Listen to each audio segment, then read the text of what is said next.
Troy Talks, T.M.I. Transformation, Motivation, Inspiration.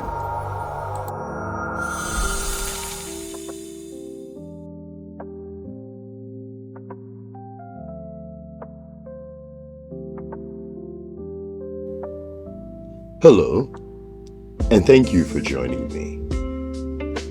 To each person gathered here, and to every mind and heart this message may reach beyond this space, I offer a simple but profound intention that something within these words meets you where you are, speaks to what you have lived, and gently calls forward what you are capable of becoming.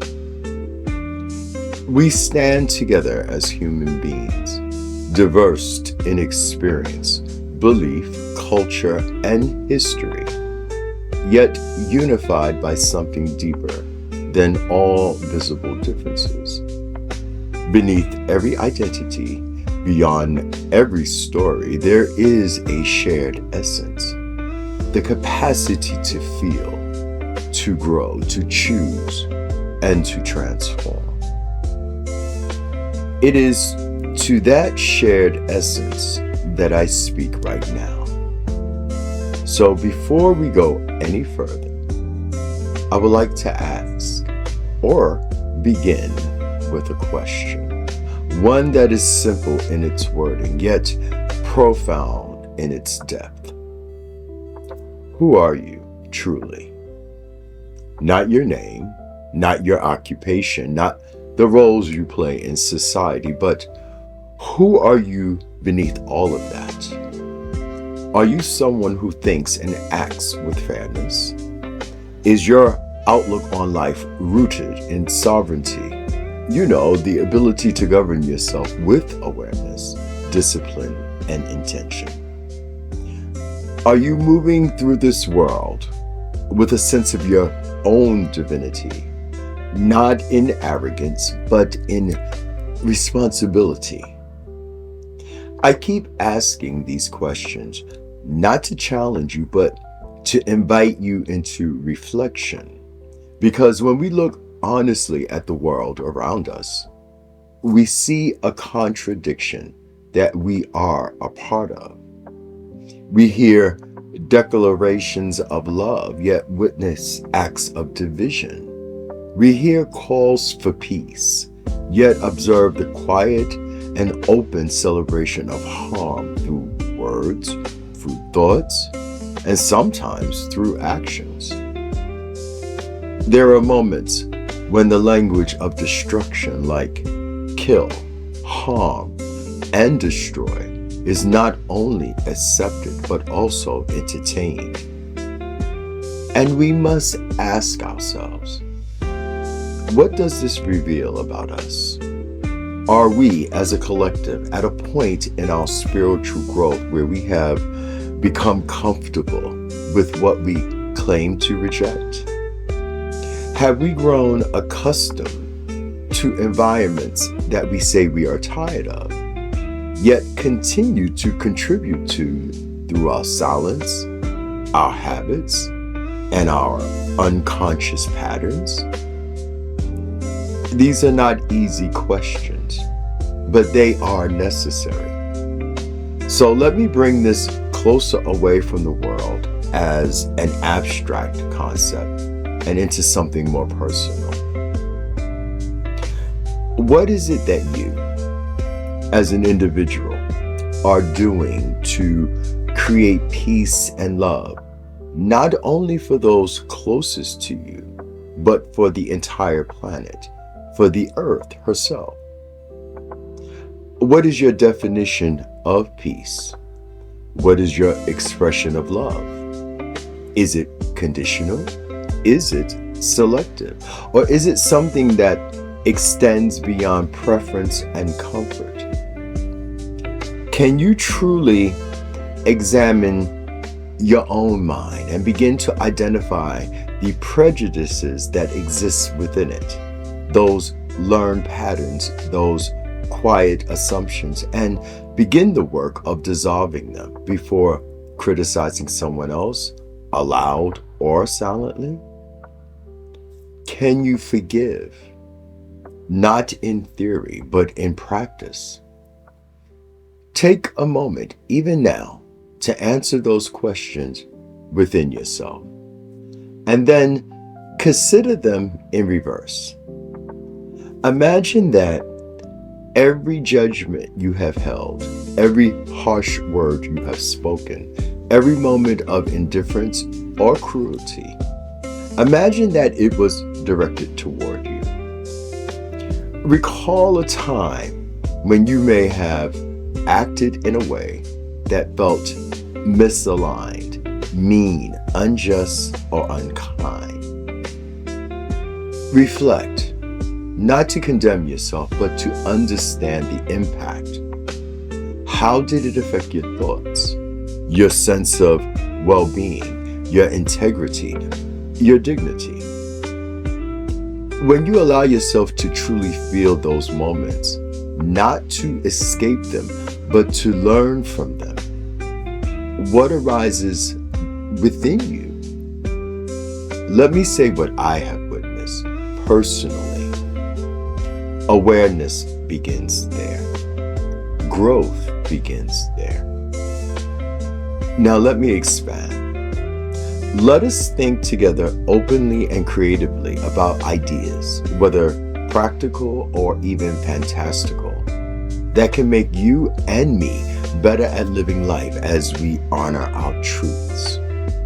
What if, before every major decision, we were able to pause and see its long-term impact, not only on ourselves, but on others and on the world at large? What if we lived as though every thought we held had a visible form, something others could see and feel? Would we think more carefully? Would we choose more wisely? Think about that. What if we treated every human being we encountered as though they carried a story as complex, as painful, and as meaningful as our own? What if we created spaces within our homes, our communities, our institution, where honesty was not punished but nurtured, where growth was encouraged, not judged or feared? What if we learned to sit with discomfort instead of immediately reacting to it, allowing it to teach us rather than control us? And what if, in our most difficult moments, we choose not the easiest response, but the most conscious one? As we explore these possibilities, we must hold firmly to one guiding principle. Whatever you think, whatever you do, however you act, and whatever you create, your consciousness must be high. What I mean by this is your consciousness must remain elevated. It means that our thoughts cannot be careless. Our actions cannot be unconscious. Our creations cannot be disconnected from responsibility.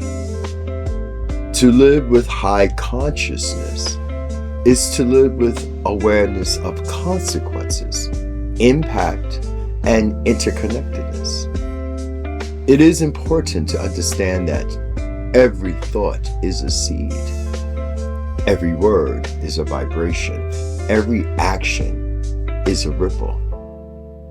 To live with high consciousness is to live with awareness. It is to recognize that your inner world shapes your outer reality.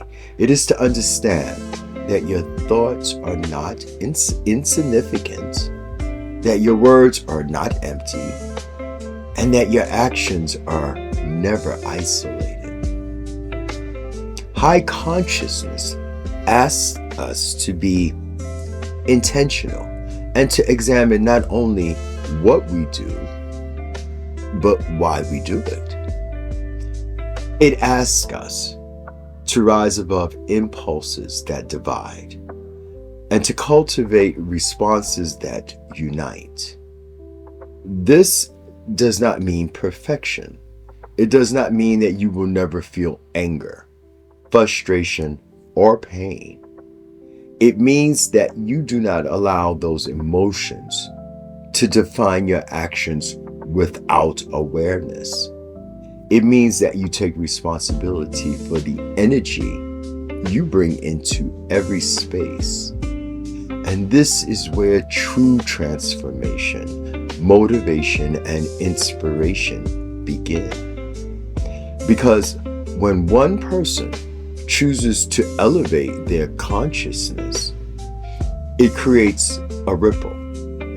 And when many individuals make that same choice, those ripples become a wave. And that wave has the power to reshape the very environment we live in. Now, let me speak to those who may feel distant from this idea. Those who carry deep hurt, who have experienced injustice, or who feel disconnected from words like peace and love. This message is not meant to exclude you. It is meant to reach you, because high consciousness is not reserved for those who have had easy lives or clear paths. It is most powerful when it emerges from challenge, when it rises in the presence of difficulty and chooses a different direction. You are not asked to ignore your pain.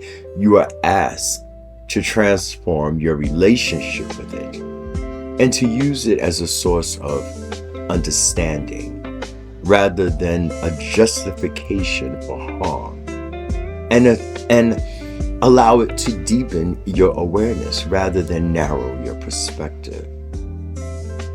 This is not an easy path, but it's a meaningful one, and it is available to every single one of us. So as we move forward from this moment into the next, from this space back into our lives, I invite you to carry one question with you.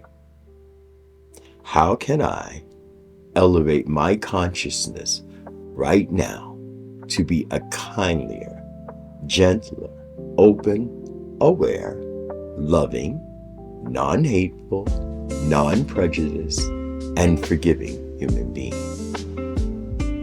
It starts in your thoughts, your words, in your actions, in your creations. Let that question guide you, because when consciousness rises, clarity follows. When clarity follows, intention strengthens. And when intention strengthens, we begin to live not only in alignment with our truths, but in service to something greater than ourselves. A humanity that is more aware, more compassionate, more unified. This is not a distant vision. It is a living possibility, and it begins with you. So let me ask you one more time. Who are you? Until next time, live in peace, the real meaning of peace. Give and receive genuine hugs with warmth and respect and love, as if life, all of life, depends on it. Goodbye.